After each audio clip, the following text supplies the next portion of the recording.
بسم اللہ الرحمن الرحیم الحمد للہ رب العالمین والصلاة والسلام علی سید الانبیاء والمرسلین وعلی آلہ وصحبہ اجمعین اما بعد۔ بہشتی زیور کے تعارفی ابتدائی درس میں ہم نے یہ بات کی تھی کہ ابتدائی زمانے میں اسلامی احکامات کو جن مختلف عنوانات کے تحت تقسیم کیا گیا تھا،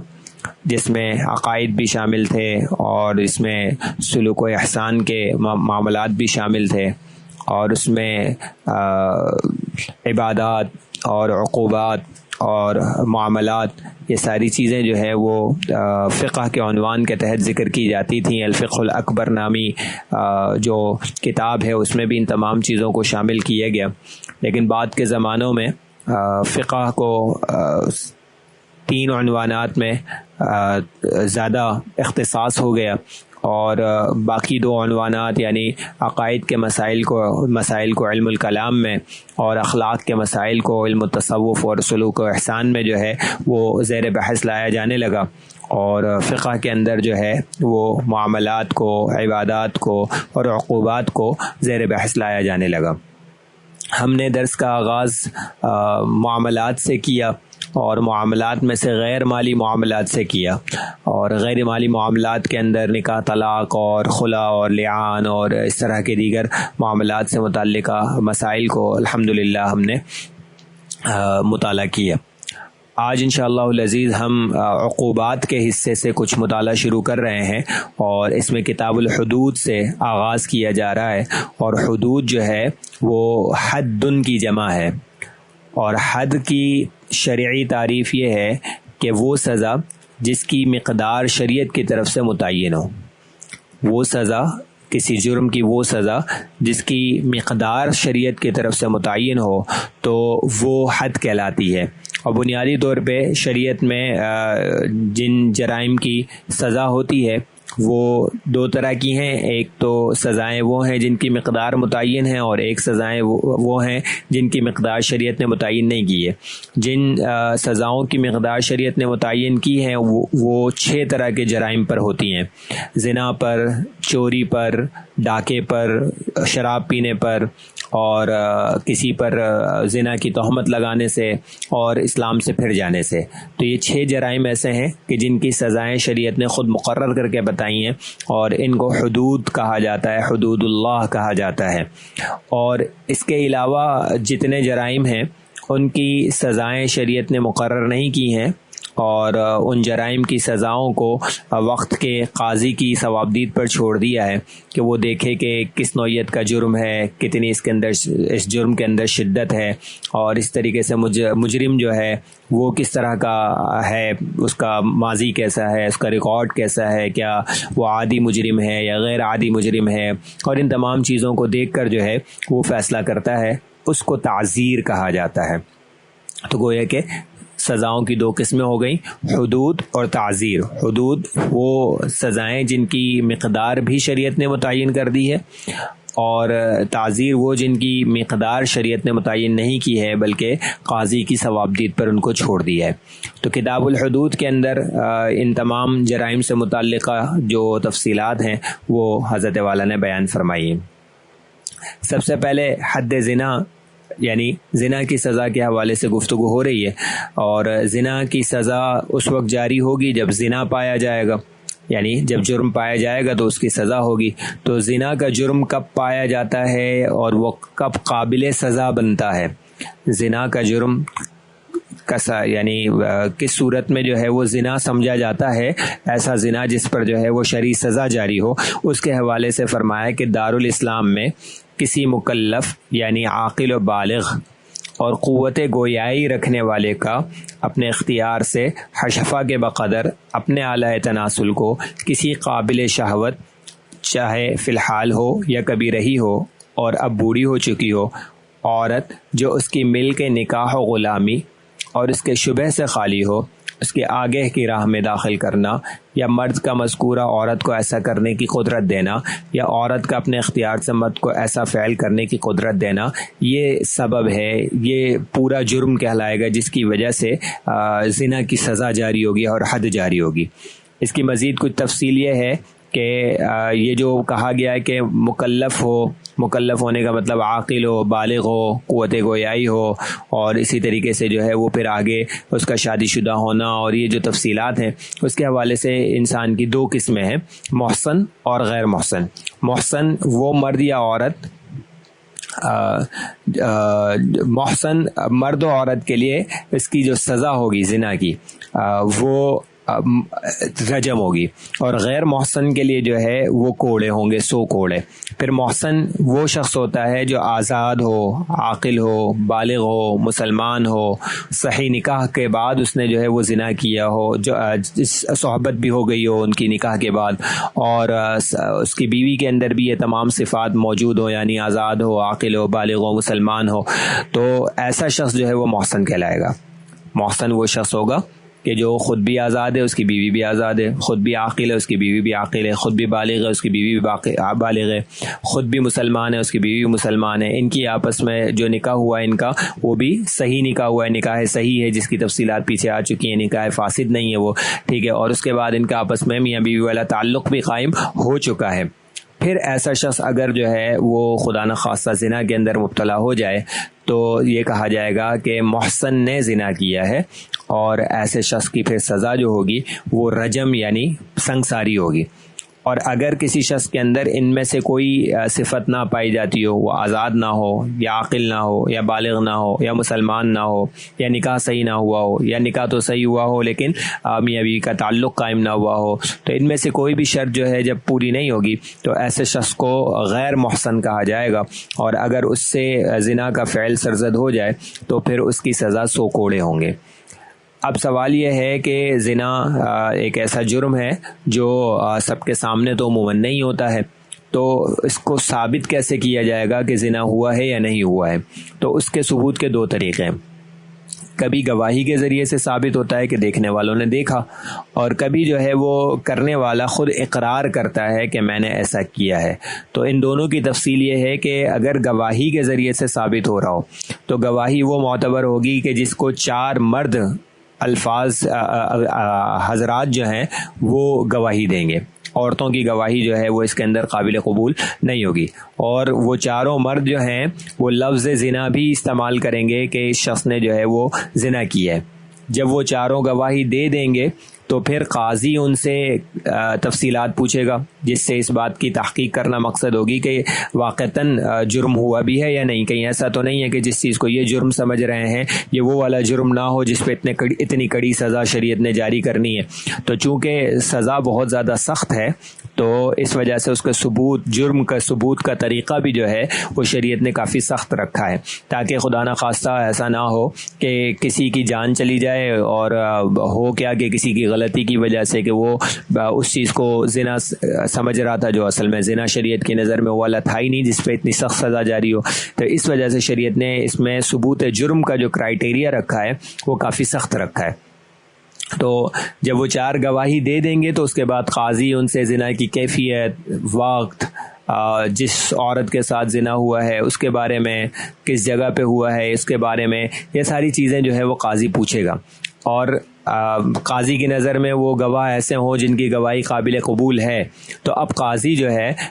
ان سے منتقل ہو جائے گا مجرم کی طرف جس کے خلاف گواہی دی گئی ہے، اور اس مجرم سے پوچھے گا کہ تم بتاؤ کہ احسان کسے کہتے ہیں، تم محسن ہو یا نہیں ہو۔ اگر وہ مجرم جو ہے احسان کا اقرار کرے، یا وہ کہے کہ نہیں میں تو محسن نہیں ہوں، لیکن گواہ اس بات کی گواہی دیں کہ یہ احسان ہے، اور احسان ہونے کا کیا مطلب ہوگا؟ وہی ہے کہ وہ آزاد بھی ہے، عاقل بھی ہے، بالغ بھی ہے، مسلمان بھی ہے، اس کا نکاح صحیح بھی ہو چکا ہے، ان کے آپس میں تنہائی بھی ہو چکی ہے وغیرہ۔ تو اگر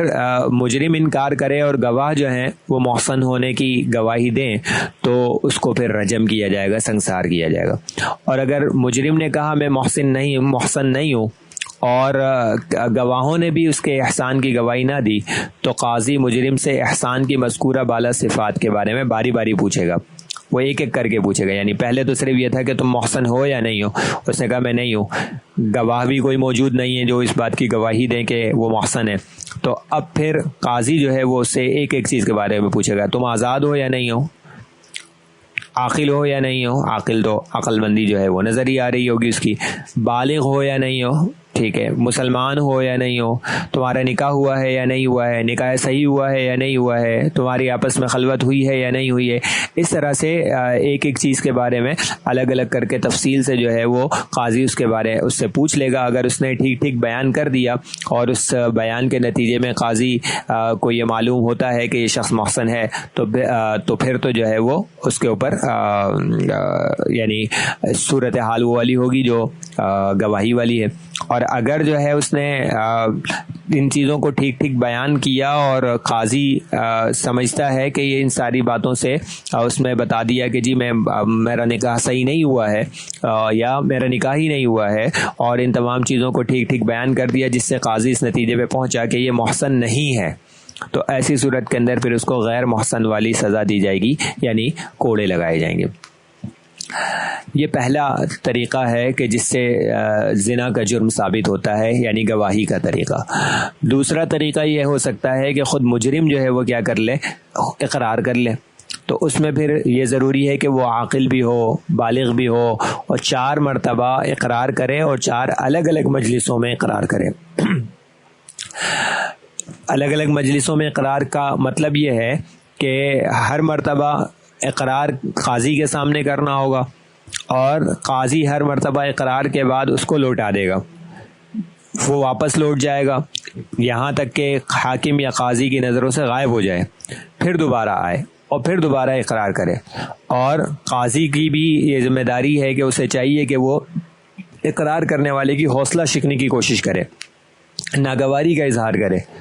جب 4 مرتبہ اقرار ہو جائے تو قاضی پھر اس کی حالت پر غور کرے، جب معلوم ہو کہ وہ صحیح العقل ہے تو اس سے دریافت کرے کہ زنا ہوتا کیا ہے، تم کیا سمجھتے ہو، کسے سمجھتے ہو کہ زنا ہوتا ہے، کیسے ہوتا ہے، کس کے ساتھ کیا ہے، کہاں کیا ہے، کب کیا ہے۔ جب معلوم ہو جائے اس نے واقعی زنا کیا ہے تو اب اس سے دریافت کرے کہ آیا وہ محسن ہے اور احسان کیا ہوتا ہے۔ ٹھیک ٹھیک بیان کرنے پر اس پر حد قائم کرے گا۔ جب اسے پتہ چل جائے کہ وہ واقعتاً محسن ہے بھی اور احسان کا مطلب بھی وہ سمجھتا ہے، تو اب اس کے اوپر جو ہے وہ حد جاری کی جائے گی۔ اگر اقرار کنندہ حد قائم کیے جانے سے پہلے یا حد قائم کیے جانے کے دوران اپنے اقرار سے پھر جائے تو اس کو چھوڑ دیا جائے گا، اس کو سزا جاری نہیں رکھی جائے گی۔ فرض کیجئے کسی کی سزا جو ہے وہ کوڑے لگانا تھا، اور 10 کوڑے لگنے کے بعد جو ہے وہ کہے کہ نہیں میں نے تو زنا نہیں کیا تھا، تو اس کو چھوڑ دیا جائے گا، چاہے یہ مرد کی طرف سے ہو یا عورت کی طرف سے ہو، یا سنساری کے دوران جو ہے وہ اپنی بات سے پھر جائے تو بھی یہی حکم ہے۔ اسی طرح اگر حد لگائے جانے کے دوران وہ بھاگ جائے تو اس کو کچھ نہیں کہا جائے گا۔ بھاگ گیا کا مطلب بھی یہی ہے کہ بس اس نے رجوع کر لیا اپنے اقرار سے، اور اس کو پھر جو ہے وہ سزا جاری نہیں کی جائے گی۔ حد لگانے کا طریقہ، رجم کی اگر صورت ہے یعنی پتھر مار مار کے ختم کرنا ہے، جس کو سنساری کہتے ہیں، تو ایسی صورت میں وہ مرد بھی ہو سکتا ہے اور عورت بھی ہو سکتی ہے۔ اگر عورت پر رجم کی سزا جاری ہو تو اس سینے تک گڑھا کھود کر اس میں اس کو کھڑا رکھنا بہتر ہے، مرد کے لیے گڑھا نہیں کھودا جائے گا۔ کوڑوں کی مار اگر سزا ہے تو مرد ہونے کی صورت میں قمیص اتار لی جائے گی، عورت کی قمیص نہیں اتاری جائے گی، البتہ زائد کپڑے مثلاً کوٹ وغیرہ اتار لیے جائیں گے، اور عورت کو بٹھا کر حد لگائی جائے گی کیونکہ یہ اس کی پردے کے اعتبار سے زیادہ قریب ہے۔ کوڑے جسم کے مختلف حصوں پر لگائیں گے، البتہ سر، چہرے، شرمگاہ، سینہ اور پیٹ پر کوڑے نہیں ماریں گے۔ تو گویا کہ پاؤں بچ گئے، پاؤں پہ لگائے جائیں گے، پیٹھ پہ لگائے جائیں گے، اور اسی طریقے سے جو ہے وہ کمر پہ لگائے جائیں گے۔ اس کے علاوہ جو ہے وہ نہ سر پہ لگا سکتے ہیں کہ سر جو ہے وہ اصل میں عقل کا مرکز ہے، خدا نخواستہ کسی مار کی وجہ سے اس کی عقل جا سکتی ہے، اور یہ ایسا ہے جیسا کہ اس کی جان ہی چلی گئی۔ عقل چلا جانا ایسا ہے جیسا کہ جان چلی گئی۔ تو اس شخص کی سزا جس کی سزا جان لینا نہیں تھا، عقل جانے کی وجہ سے ایسا ہو گیا جیسا کہ اس کی جان لے لی۔ اسی طریقے سے چہرے پہ نہیں مارا جائے گا، اس وجہ سے کہ چہرہ جو ہے وہ انسان کے حسن اور اس کا مرکز ہے۔ اللہ تعالیٰ نے چہرے کو انسان کے حسن کا مرکز بنایا ہے، تو اس پر بھی نہیں مارا جائے گا۔ شرمگاہ پہ بھی نہیں مارا جائے گا کیونکہ یہ بھی جان جانے کا سبب ہو سکتا ہے، اور اسی طریقے سے سینے اور پیٹ وغیرہ کا معاملہ بھی اسی طرح سے۔ اگر بدکاری کرنے والی عورت کو حمل ٹھہر چکا ہے تو چاہے اس کی حد کچھ بھی ہو، رجم ہو یا کوڑے ہوں، وضع حمل سے پہلے اس پر حد نہیں لگائی جائے گی تاکہ بچہ ہلاک نہ ہو جو بے قصور ہے۔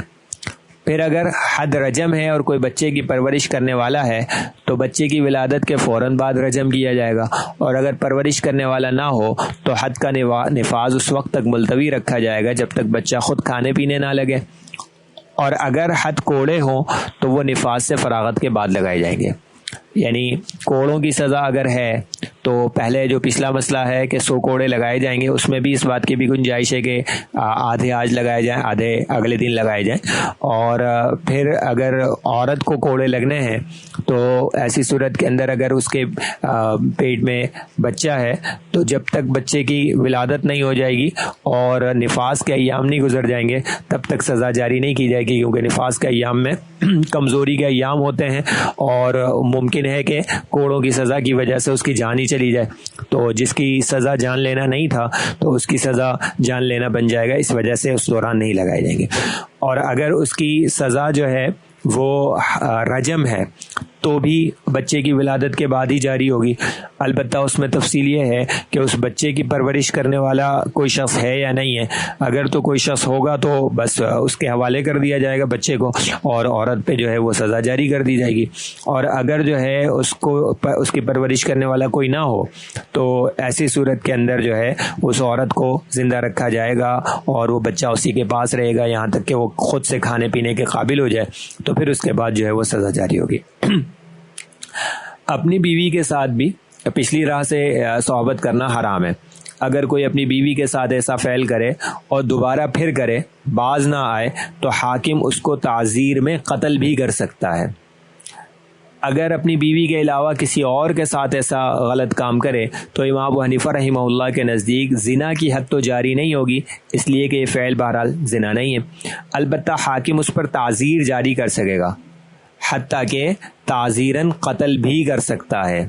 جبکہ امام ابو یوسف رحمہ اللہ اور امام محمد رحمہ اللہ فرماتے ہیں کہ اس پر زنا والی حد جاری ہوگی، لہٰذا اگر وہ محسن نہیں ہے تو اس کو 100 کوڑے لگیں گے، اور اگر وہ محسن ہے تو اس کو رجم کیا جائے گا۔ یعنی پچھلی راہ سے صحبت اگر کسی اجنبیہ سے کی تو ایسی صورت کے اندر صاحبین حضرت امام ابو یوسف اور امام محمد رحمہ اللہ کے نزدیک یہ دیکھا جائے گا کہ ایسا کرنے والا شخص خود محسن ہے یا نہیں ہے۔ اگر وہ محسن ہے تو اس کو سنسار کیا جائے گا، اگر وہ محسن نہیں ہے تو اس کو کوڑے لگائے جائیں گے۔ جبکہ امام ابو حنیفہ رحمہ اللہ کے نزدیک اس کی سزا جو ہے وہ حد نہیں ہے، تعزیر ہے، اور تعزیر جو ہے وہ پھر قاضی کا اختیار ہے اور اس کی ثوابدید ہے، وہ جتنی سزا مناسب سمجھے اتنی سزا دے سکتا ہے، اور اس میں قتل کو مناسب سمجھے تو اس کو قتل بھی کروایا جا سکتا ہے۔ کوڑوں کی سزا کا قانون: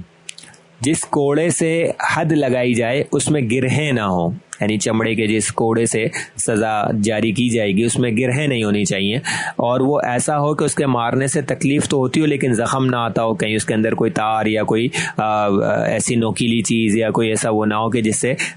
جسم پہ زخم بھی آ جائے، اس کی گنجائش نہیں ہے۔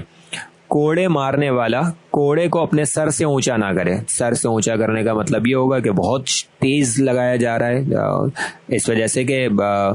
کوڑے پہلے ہی 100 کوڑے لگائے جا رہے ہیں اور پھر اس میں اتنی شدت بھی ہوگی تو یہ زیادہ خطرناک ہے۔ اور نہ ہی جسم پر کوڑے لگانے کے بعد جسم پر کوڑے کو کھینچے،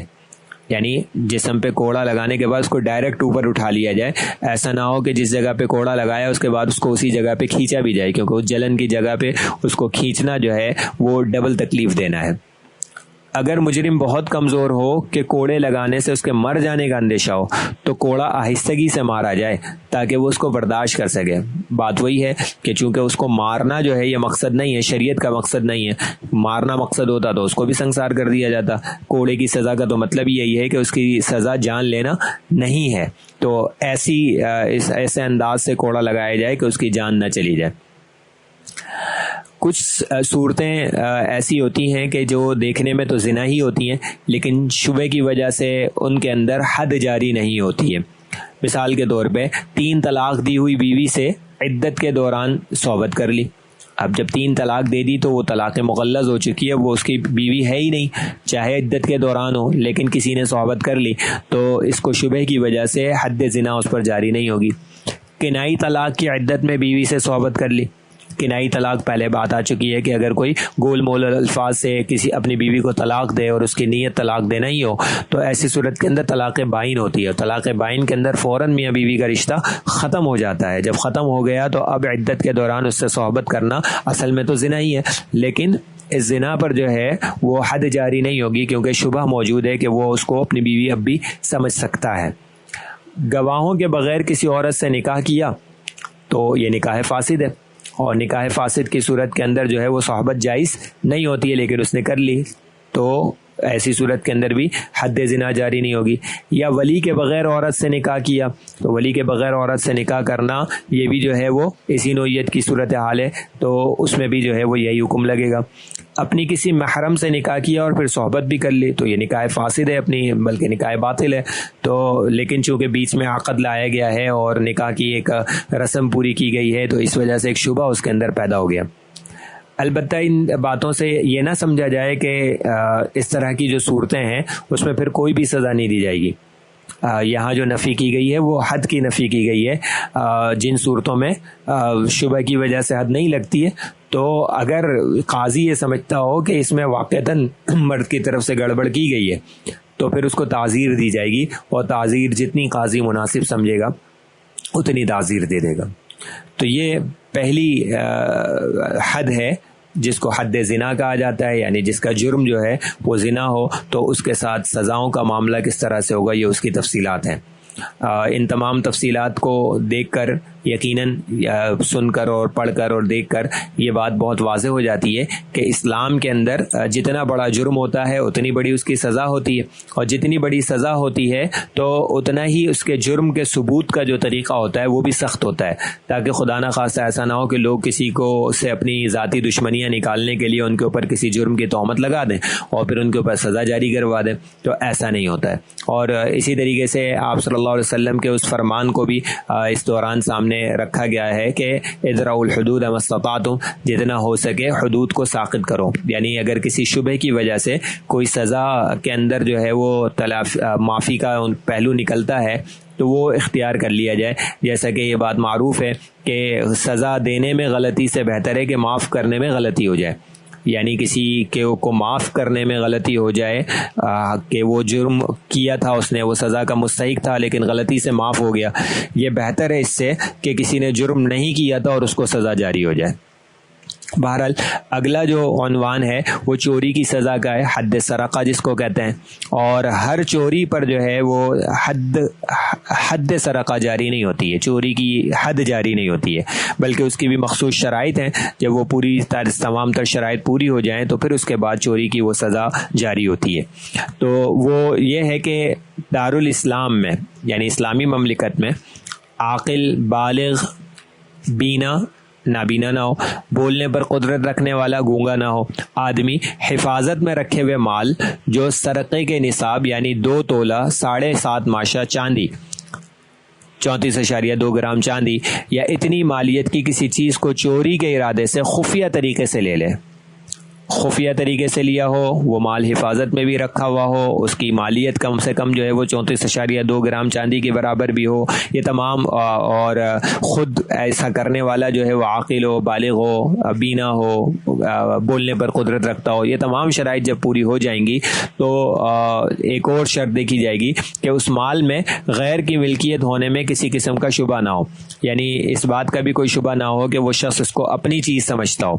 اسے اس بات کا یعنی یقینی طور پہ وہ چیز کسی اور کی ہی ہے اور اس نے خفیہ اٹھا لی. تو اب یہ دیکھا جائے گا کہ یہ خفیہ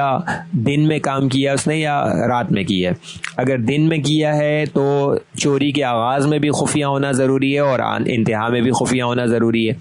اور اگر رات میں کیا ہے تو صرف آغاز میں خفیہ ہو, بعد میں بھلے سے وہ خفیہ نہ رہے تو بھی چوری کی سزا ہوگی. مثال کے طور پہ کوئی شخص کسی کے گھر میں چوری کر رہا تھا کہ مالک مکان اٹھ گیا اور اس نے شور مچایا, تو چور نے اس کو جو ہے وہ کیا کیا, اس کو اپنے اسلحے سے یا ہتھیار سے اس کا مقابلہ کیا اور اس کو خاموش کروا کے بغیر قتل کیے مال لے کے چلا گیا. تو اب اس صورتحال میں چوری کی ابتدا تو خفیہ ہوئی ہے, انتہا خفیہ نہیں ہوئی ہے, اس کے باوجود جو ہے وہ اس کو چوری ہی سمجھا جائے گا. تو دن کے وقت اگر چوری ہوئی ہو تو اور خفیہ نہ ہوئی ہو تو ایسی صورت کے اندر جو ہے وہ ہاتھ نہیں کٹے گا بلکہ تعزیر ہوگی، اور اگر رات کے وقت ہوئی ہو تو ہاتھ کٹے گا، ابتدا اور صرف ابتدا میں خفیہ ہو، انتہا میں بھلے سے وہ خفیہ نہ بھی ہو۔ جن چیزوں کی چوری پر ہاتھ نہیں کٹتا وہ چیزیں جو جلد خراب ہو جاتی ہیں، جیسے دودھ ہے، گوشت ہے، پھل ہے۔ اسی طریقے سے قحط کے زمانے میں چرائی ہوئی چیز، کھانے کی چیزیں جو ہوتی ہیں وہ بھلے سے جلدی خراب نہ بھی ہوتی ہوں، پھر بھی ان پر جو ہے وہ حد سرقہ جاری نہیں ہوگی۔ مرغی، بطخ، کبوتر جیسے جو وہ ہیں کھائی جانے والی چیزیں ہیں، ان کو بھی اگر کسی نے اٹھا لیا تو اس پر بھی جو ہے وہ سزا جاری نہیں ہوگی۔ کسی گناہ میں استعمال ہونے والے آلات ہیں، جیسے گانے بجانے کے آلات ہیں، ان کی کسی نے چوری کر لی تو اس پر بھی چوری کی سزا جاری نہیں ہوگی۔ قرآن مجید کسی نے چوری کر لیا، اگرچہ اس پر سونا چاندی بھی لگا ہوا ہو، پھر بھی اس پر چوری کی سزا جاری نہیں ہوگی۔ کسی نے کوئی کتاب چوری کر لی، کسی نے سونے یا چاندی کی بنی ہوئی صلیب یا سونے یا چاندی سے بنا ہوا کوئی بت یا مورتی جو ہے وہ چوری کر لی ہے، یا کسی نے جو ہے وہ قبر میں دفن کیے ہوئے کسی مردے کا کفن چوری کر لیا، تو ان تمام صورتوں کے اندر جو ہے وہ ہاتھ نہیں کٹتا، یعنی حد چوری جاری نہیں ہوتی ہے۔ قاضی اگر سمجھتا ہو اور اس کو یہ محسوس ہوتا ہو کہ یہ عادی مجرم ہے اور اس طرح کے جو معاملات ہیں، تو ہو سکتا ہے کہ وہ کیا کرے، تعزیر کی سزا دے دے، اور تعزیر میں جو ہے وہ اس کے پاس اختیار ہوگا جتنا مناسب سمجھے۔ کسی نے اپنے باپ دادا وغیرہ یا بیٹے پوتے وغیرہ یا ذی رحم محرم جیسے بھائی بہن چچا ماموں پھپھی خالہ کے گھر سے مال چرایا تو اس پر ہاتھ نہیں کاٹا جاتا، کیونکہ اس میں اس بات کا شبہ موجود ہے کہ ہو سکتا ہے کہ وہ اس کو اپنے لیے جائز سمجھتا ہو کہ یہ میرے قریبی رشتہ دار کی چیز ہے تو میرے لیے بھی اس کو استعمال کرنا درست ہوگا، تو شبہ آ گیا اس وجہ سے۔ میاں بیوی میں سے ایک نے دوسرے کا مال چرایا، اس میں بھی وہی شبہ ہے کہ میاں بیوی ایک دوسرے کی چیزیں بلا تکلف استعمال کرتے ہیں۔ مہمان نے میزبان کے گھر سے مال چرایا، اس میں بھی وہی بات ہے کہ مہمان سمجھتا ہے کہ میں اس گھر میں رہ رہا ہوں تو مجھے یہاں کی چیزیں استعمال کرنے کا حق ہے، تو ایسا ہو سکتا ہے، شبہ پایا جاتا ہے، تو اس میں ہاتھ نہیں کٹتا۔ اسی طرح مسجد کا سامان چرانے پر بھی ہاتھ نہیں کٹتا، اس کی بڑی وجہ بھی یہی ہے کہ مسجد چونکہ مشترکہ ہوتی ہے پورے علاقے کی، اہل محلہ کی، اس وجہ سے۔ البتہ یہ ذہن میں رکھنا چاہیے کہ جن صورتوں میں ہاتھ نہیں کٹتا ان میں تعزیر ہوگی،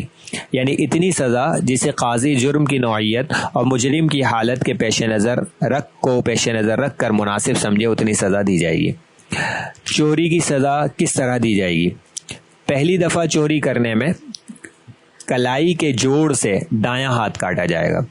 جبکہ دوسری مرتبہ چوری کرنے سے ٹخنے سے بایاں پاؤں کاٹا جائے گا۔ ہاتھ کاٹنے کے بعد خون روکنے کی کوشش کرنا واجب ہے، ورنہ جان جا سکتی ہے۔ البتہ اس کا خرچہ چور کے ذمہ ہوگا، کیونکہ وہی اس کا سبب بنا ہے۔ اگر اس کو کوئی پٹی کی ضرورت ہے، کوئی آپریشن کی ضرورت ہے، کوئی اس نوعیت کی ہے، تو اس کا جو خرچہ ہوگا وہ چور کے اوپر ہوگا۔ دایاں ہاتھ اس وقت بھی کاٹا جائے گا جبکہ وہ شل ہو، یا اس کی انگلیاں کٹی ہوئی ہوں، یا اس کا انگوٹھا کٹا ہوا ہو۔ یعنی ایک شخص ہے، اس نے چوری کی ہے، اس کا بایاں ہاتھ تو بالکل سلامت ہے، جبکہ دایاں ہاتھ جو ہے وہ شل ہے، یا اس کی کچھ انگلیاں کٹی ہوئی ہیں، یا اس کا انگوٹھا کٹا ہوا ہے، پھر بھی اس کا دایاں ہی ہاتھ کاٹا جائے گا۔ اگر چور تیسری مرتبہ چوری میں ملوث ہو کر گرفتار ہو اور پہلی چوریوں کے سبب سے اس کا دایاں ہاتھ اور بایاں پاؤں کاٹا جا چکا ہو، تو اس مرتبہ اس کا کوئی اور ہاتھ پاؤں نہیں کاٹیں گے، بلکہ اس کو قید اور ضرب کی سزا دیں گے، یہاں تک کہ وہ توبہ کرے اور توبہ کے آثار ظاہر ہونے لگے۔ چوری ثابت ہونے کے بھی وہی دو طریقے ہیں، جیسے زنا ثابت ہونے کے یا تو گواہوں سے ثابت ہوگا یا اقرار سے ثابت ہوگا۔ اگر گواہوں سے ہو تو دو مرد کسی شخص کے چوری کرنے کے بارے میں گواہی دیں، جن سے قاضی دریافت کرے کہ چوری کیسے ہوئی، کہاں ہوئی، کس مال کی ہوئی، کتنے مال کی ہوئی، کب ہوئی، کس کا مال چرایا۔ ٹھیک جواب پر جب ان گواہوں کی عدالت بھی ثابت ہو جائے، یعنی یہ ثابت ہو جائے کہ ان کی ایک گواہی قابل اعتبار ہے، تو پھر چور کا ہاتھ کاٹ دیا جائے گا۔ دوسری صورت، کوئی شخص خود حاکم یا قاضی کے پاس ایک دفعہ چوری کا اقرار کر لے، یہاں 4 دفعہ کی بات نہیں ہے، زنا میں 4 دفعہ تھا، یہاں ایک ہی دفعہ اقرار کر لے، تو قاضی اس سے بھی اسی طرح کے سوالات کرے گا۔ اگر اقرار کے بعد وہ شخص اپنے اقرار سے پھر جائے یا فوراً بھاگ جائے تو اس کا ہاتھ نہیں کاٹا جائے گا، البتہ اس کو چرائے ہوئے مال کا تاوان بہرحال اب دینا پڑے گا۔ جب اس نے اقرار کر لیا کہ میں نے چوری کیا ہے اور پھر بھاگ گیا تو سزا تو اس سے ختم ہو جائے گی، لیکن وہ چیز جو ہے وہ اس کو دینی پڑے گی۔ جو مال چوری کیا ہے اس کا کیا حکم ہوگا؟ تو وہ مال اگر موجود ہو، اگرچہ چور نے وہ کسی کے ہاتھ فروخت کر دیا ہو یا کسی کو گفٹ کر دیا ہو، تو وہ مال مالک کو واپس دلوایا جائے گا، اور اگر وہ مال ہلاک اور ختم ہو چکا ہو تو صرف ہاتھ کاٹنے پر اکتفا کیا جائے گا، مال کا تاوان چور سے نہیں لیا جائے گا۔ تو اب تک جو ہے وہ 2 جرائم سے متعلقہ شرعی سزاؤں کی گفتگو ہو چکی ہے۔ انشاءاللہ العزیز اگلے درس کے اندر بقیہ جرائم سے متعلقہ جو مسائل کتاب میں بیان ہوئے ہیں ان کا انشاءاللہ مطالعہ کیا جائے گا۔ السلام علیکم ورحمۃ اللہ وبرکاتہ۔